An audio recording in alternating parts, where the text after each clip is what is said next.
Hello everyone and welcome to today's video where I am going to be showing you how to kill a tier 4 VoidGloom with a setup that costs under 300 million coins.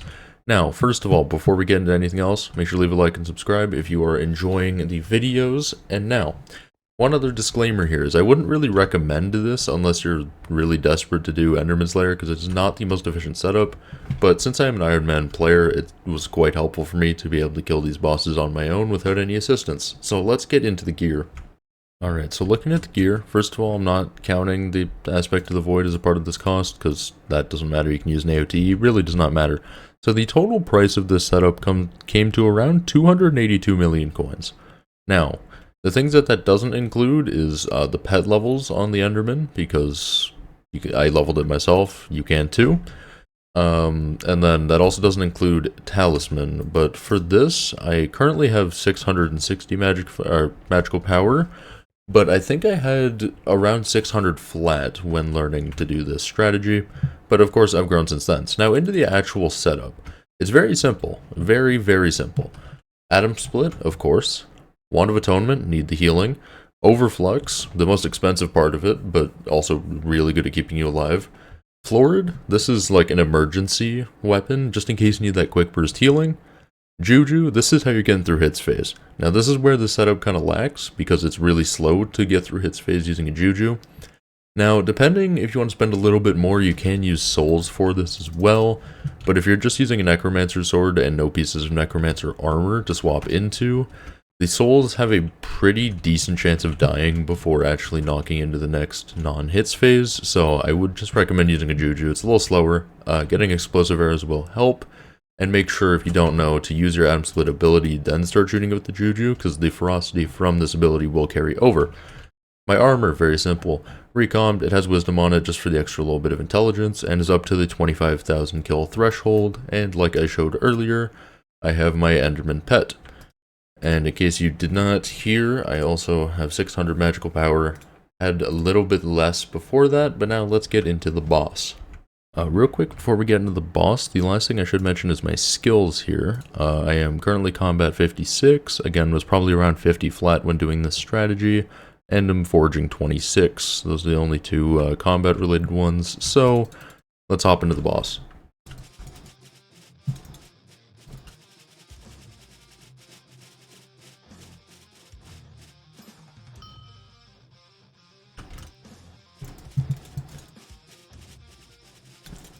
Okay, so here we are going into the boss. Now, I actually don't have explosive arrows, so it's going to be even slower than it normally is, because explosive arrows just, remove the factor of you missing your bow shots.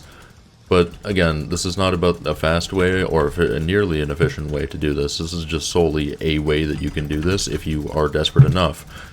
Now, the main reasons that we're staying alive is mainly because of the Enderman pet's ability and just the lifesteal that you're getting from hitting the boss. So there we are into the first hits phase. Now obviously, is doing a boss very fun when doing 600k a hit? No. Something else I'd recommend is every time you go into beams there, I would heavily recommend placing a new overflux.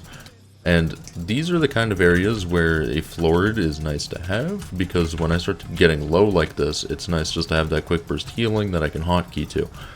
So We're melting the boss pretty fast, considering the setup. Obviously, there's other things you can do to the setup, but this is just about as baseline as it gets. You might be able to do it a little bit cheaper if you use Endstone Sword, but not much. Considering there's no Hyperion and no Ender Relic or Ender Artifact used here, this is just about the cheapest way that you can get through this. But again, would I recommend grinding for a core like this? Absolutely not. Either get a money-making method or just honestly play dungeons. It'll be better money than doing really slow bosses unless you get really lucky. So don't recommend it, but again, it's an option. So yeah, we're almost down here. We're having some guy help, which is not ideal, but it's fine. It is what it is. People are going to do that from time to time, so obviously, if you're doing this strategy, don't be someone who's demanding someone to come help you. But, if someone comes to help you, it, obviously helps speed up your boss, so It's not a bad thing to have, and here we are coming to the end of the boss here. The heads can get a little bit risky, so make sure just to like look at them and kill them. So that was a 124, which is quite slow because this is my first time doing this strategy in a hot minute, but you can do it quite efficiently. I was able to, when I was kind of at my peak of doing it, I was able to average like high 90 seconds to, you know, like low 100 seconds. So you can kill them in about a minute and a half doing this if you are doing everything right and doing everything well. So that is how you kill tier 4 VoidGlooms with a setup that costs under 300 million coins. That's going to do it for today's video. If you found this helpful, make sure to leave a like and subscribe, and I will see you guys all in the next video. Peace out.